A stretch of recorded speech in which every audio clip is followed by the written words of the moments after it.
The Technical Museum in Prague was really interesting, but it wasn't on any maps, and I didn't see any advertising for it at all. I only knew about it because of a friend of mine who had been there. But if you're in Prague and it's a sort of rainy day or it's cold, you could spend hours in this place. It was definitely well worth a visit.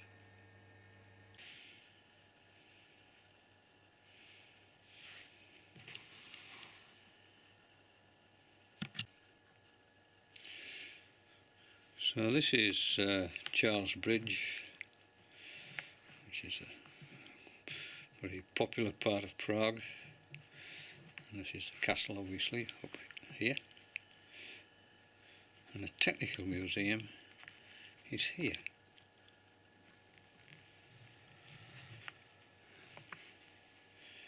And this is Letna Park, and this is where this huge Stalin memorial was.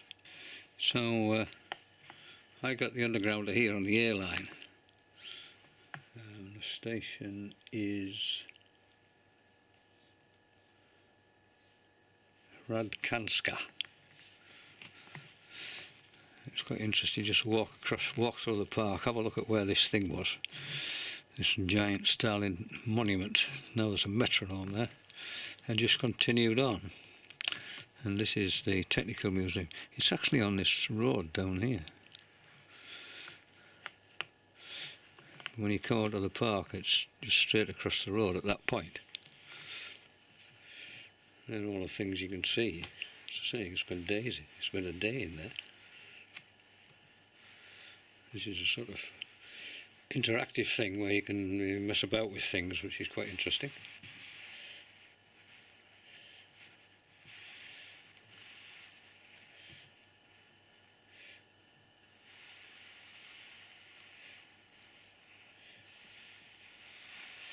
So, there are loads to do if you're into that kind of thing. I've just emerged from the park where there's a wedding going on in there. Chinese lady marrying a Czech chap. Half the congregation, or more than half the congregation, of Chinese haven't a clue what the fella's saying. He's been going on and on and on for hours. When you just turn around, there's a wooden building there, and then on this side of the road is the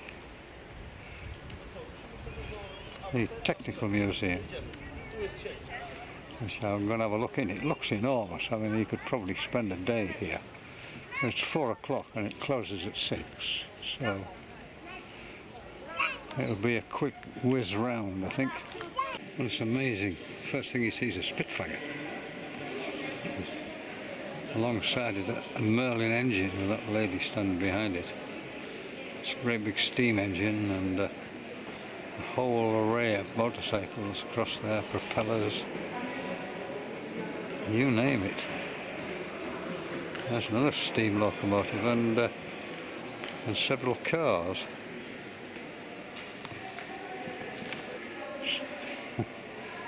Wood and wire.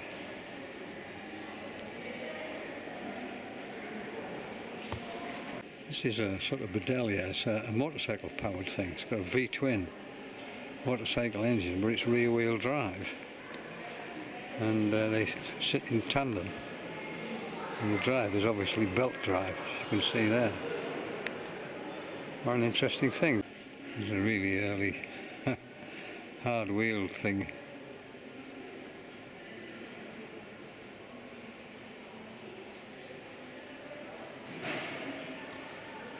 Gives you a little bit of information on this board here.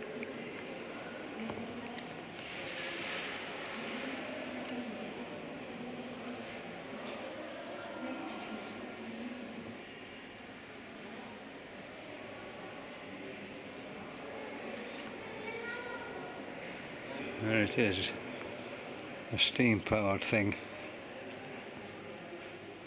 a massive single cylinder steam powered engine in front of you.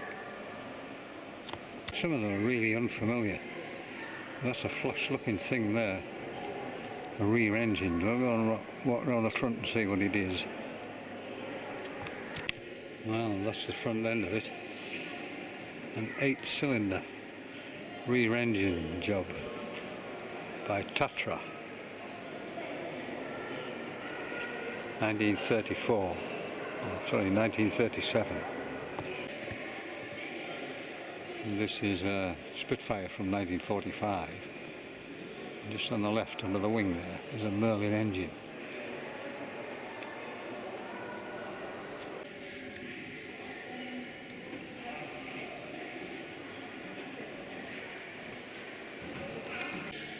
And it is a V12 Merlin engine from 1944-1945. Rolls-Royce Merlin 66. This huge steam locomotive. Condensers, and it's an enormous thing. Some information about this locomotive there. This is a really interesting motor car. It is in fact a Mercedes Benz. But of course it was built for the leader of the Nazis in Norway. When the communists came to power, they Mercedes-Benz, of course, very imperialistic. So they changed the bodywork so that it's not recognisable as a Mercedes-Benz at all.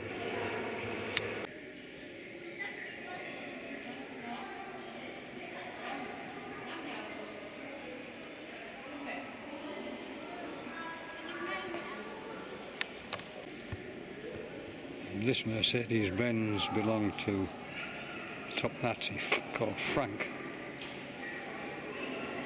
I was reading about him earlier on in the Communism Museum. He was an absolute brute. He had a nickname, I can't think what it was now, but it was like Vlad the Impaler or a similar ilk.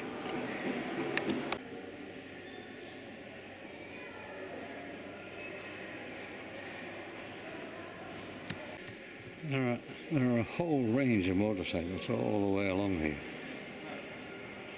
There must be about 40 or 50 of them altogether. Some on the balcony behind. This looks positively ancient, but it was built in 1942. But like many of these things, it wasn't very successful.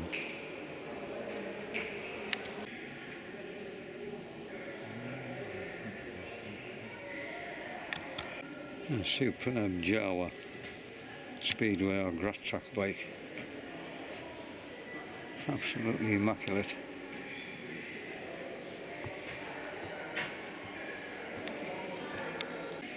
It's a sort of German Army BMW 1932. It's an R11. And they lasted for years and years and years after the war. Most of them were just left behind by the Germans. This was a top of the range bike. It's got like Bsa Truck arrangement. In 1931, it's called a Premier 500 model SL39.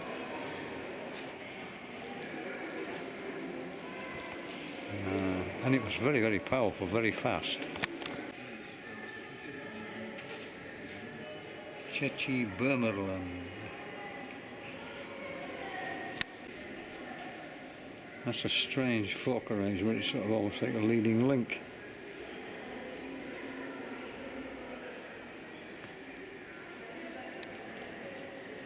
And a two-stroke engine. It's a tremendous length.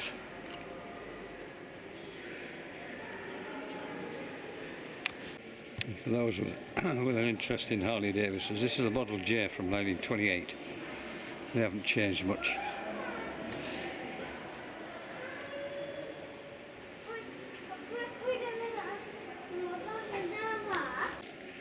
(1924) Nera car. I've heard of these. I don't know why. I have heard of them. It must have been a terrible thing to ride. The front wheel stuck right out in front like that. And this is a Jap, and a big V-twin Jap engine.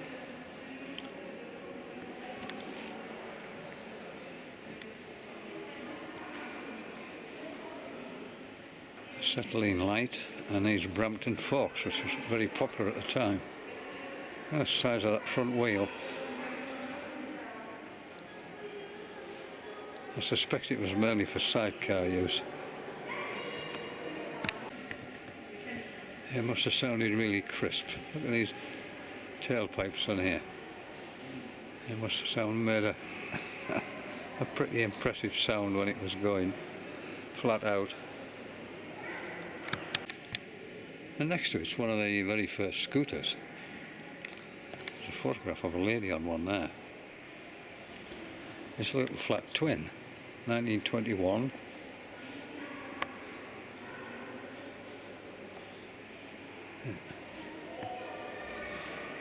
Didn't last very long, obviously. A fascinating little thing.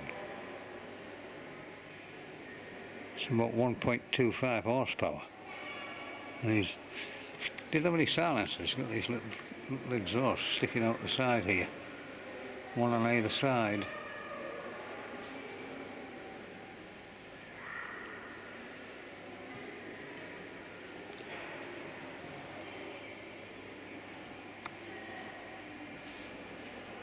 And it looks as if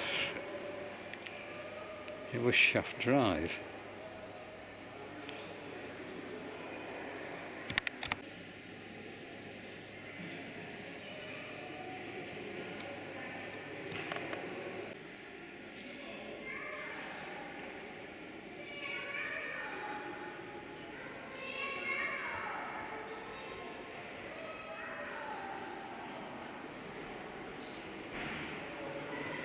Lots of aircraft and gliders, although Czech were renowned for their gliding. This ancient Czech aircraft here.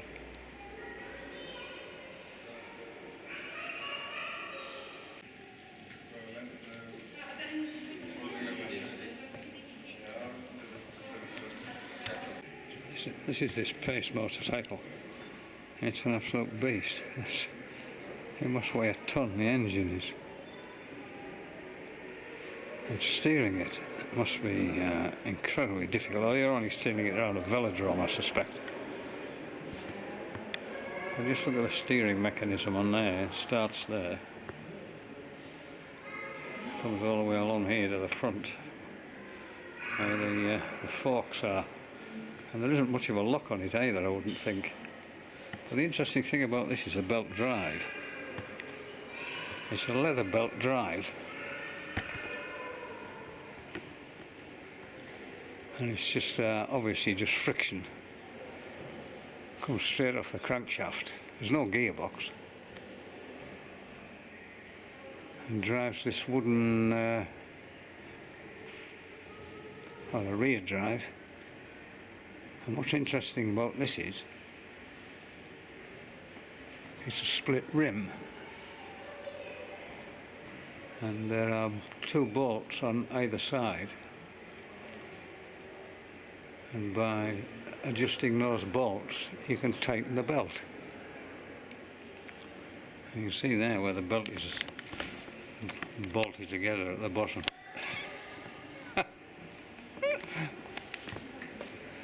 It's a pretty crude machine.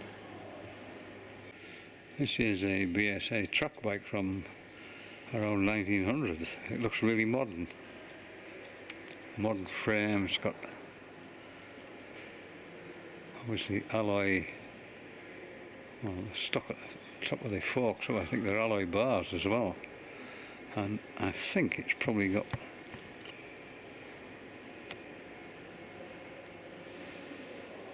bamboo or wooden wheels. It's difficult to say. But look at the size of that front sprocket and the tiny rear sprocket. Taking a while to get up to speed, but by God, when you were going up, you were going a hell of a lick. That's an Indian from 1950. They're all in beautiful condition.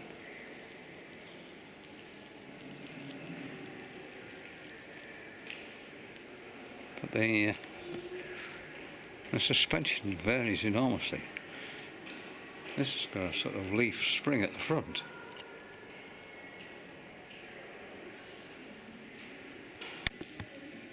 This Slavia racing machine from 1905, it's got another strange arrangement. The front suspension, like a spiral flat spring.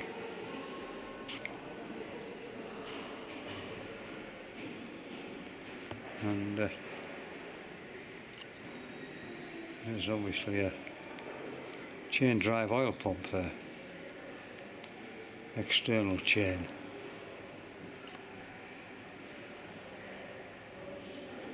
Everything on these things is beautifully machined. This Hildebrand and Wolfmuller from 1894. They're like a glorified bike. It only lasted about 4 years, but if you look on the rear end, it has a drive like a railway locomotive.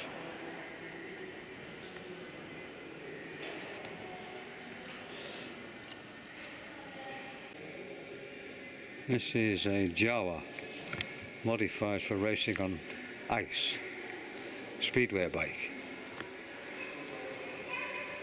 See here the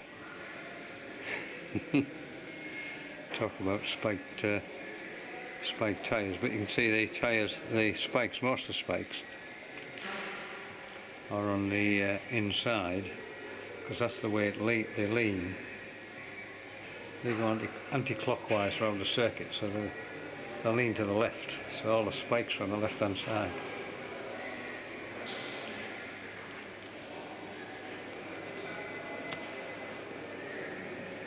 And of course the same on the back.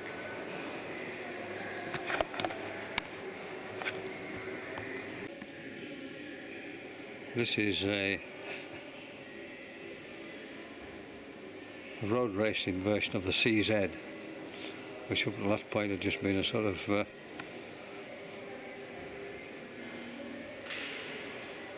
bike for getting to and from work. This twin leading shoe front brake on it, alloy rims.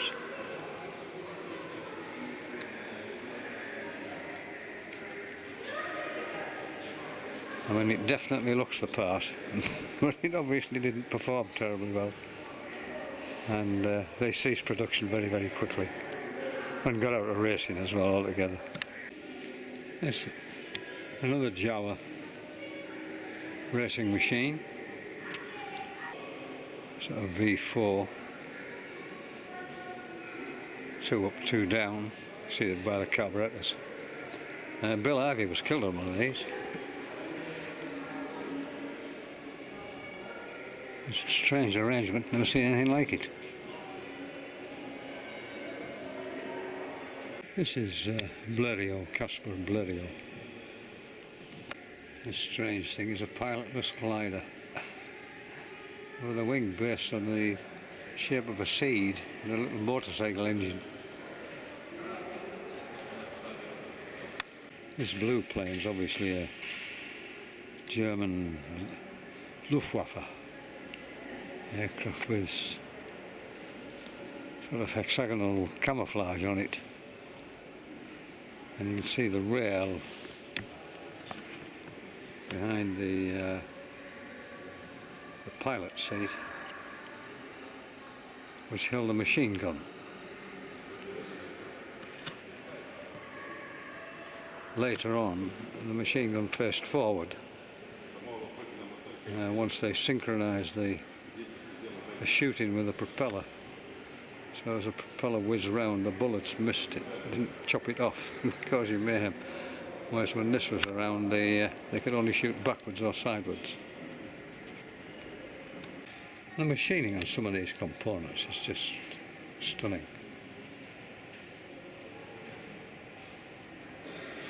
This is obviously a 6-in-line crankshaft.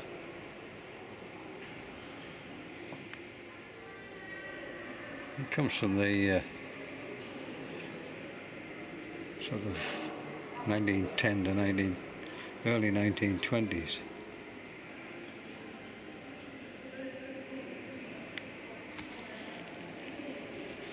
That's superb engineering.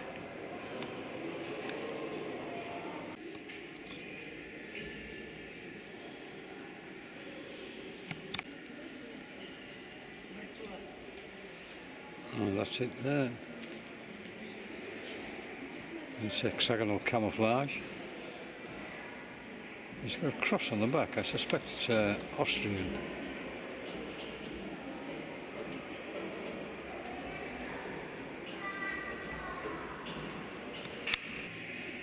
And on the upper floor, there's bicycles and tandems and things. You can go around and have a look at them all.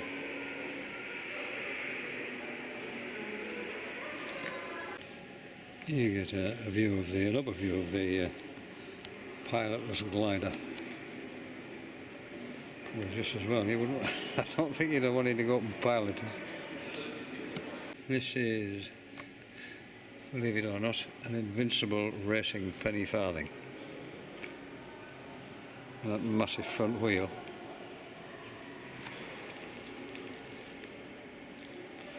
The chap behind holding one. I think it's a difficult thing to get on, because I can't see a rear step. You probably have to lean against the wall.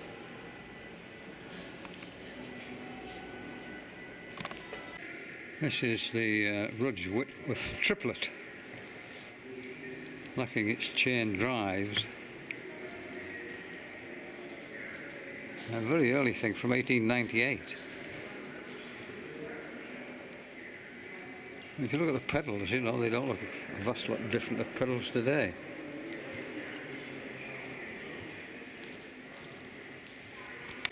And in an attempt to make bikes lighter, this one is made of bamboo. Apart from the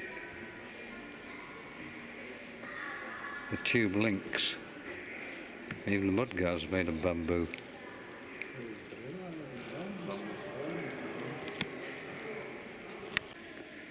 And if you think suspension on bikes is new, here's a leaf spring suspension, sort of leading link suspension on a bike called a Cleveland. Now, 1.5 litre Vilkov Sport, a sort of Czech racing car, made by a company who used to make agricultural machinery. But it was very successful. And what museum with motor vehicles would be without a Bugatti? There are two in here. This is a Bugatti 51. If you want to see more, you've got the French National Motor Museum, which used to be a private museum, hidden away by two brothers called the Schlumpf brothers, who had a textile business.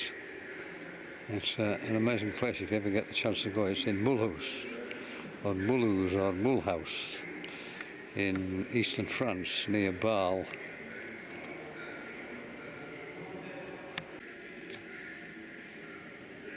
And we'll just finish off with this car, the sort of creme de la creme of racing cars. Very highly sought after, these. Worth millions.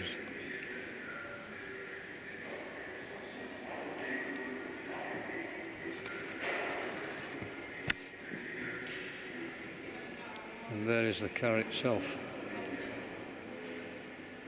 As they say, in a remarkable state of preservation. It's just a pity the bonnet wasn't open, so we could see the engine. But there we are. Maybe there's no engine in there. I'm sure there is. The museum is superbly laid out. This is the sort of domestic bit. Washing machines, vacuum cleaners, shavers, hair dryers, fridges, you name it. Everyone clearly labelled and explained. And on the third floor under the ground is mining. There's a restaurant, and it's very quiet.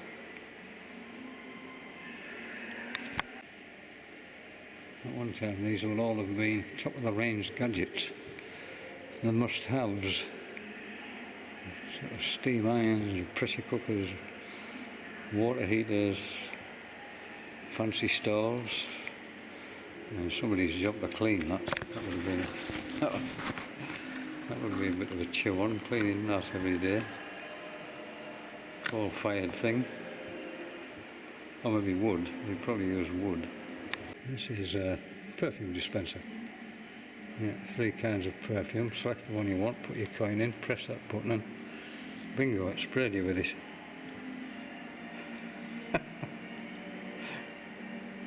You should have a modern equivalent. I think it would go down well. And this is quite a good vantage point. Irons, soda siphons, hair dryers, food mixers. Very fond of sewing machines. There's no end of sewing machines here.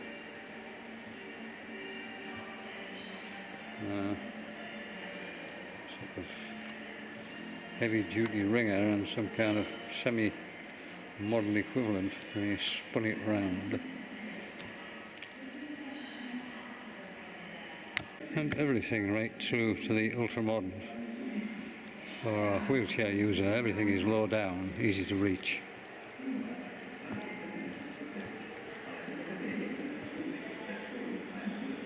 So this room is all about Bakelite, everything made from Bakelite. Telephones, everything were made of it, and now it's disappeared, of course, but it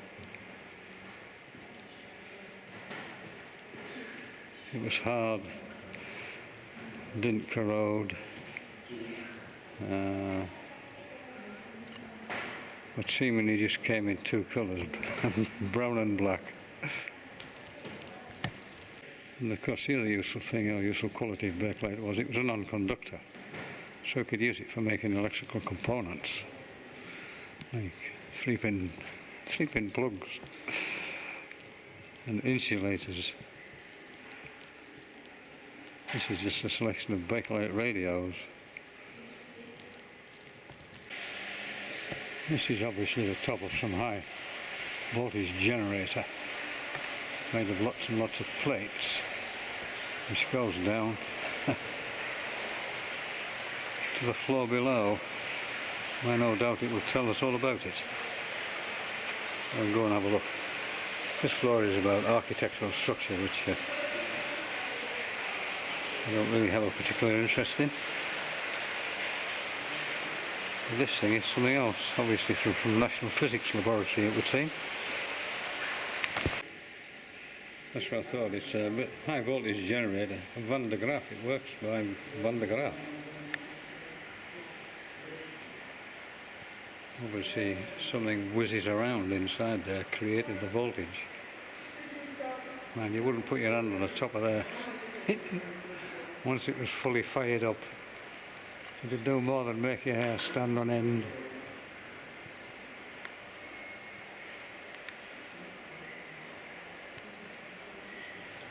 This TV studio on the 4th floor, appearing on TV.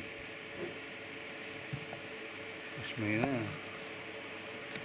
There are 2 big Sony cameras on either side taking the video, or taking the pictures. Now I'm on TV, I can't think of anything to say. Well, yes I can.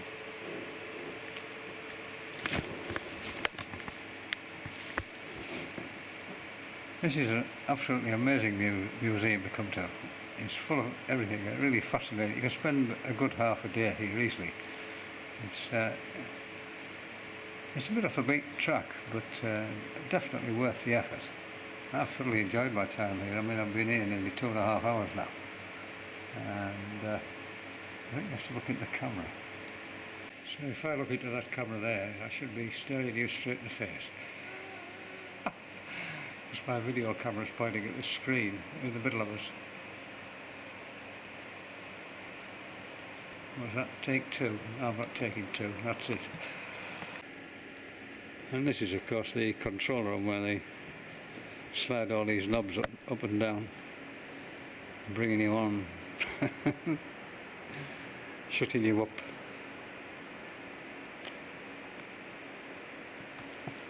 I don't know whether it still works, to be honest. It was working until about 2013 when it was brought here. I don't know whether it still works now. But there we are.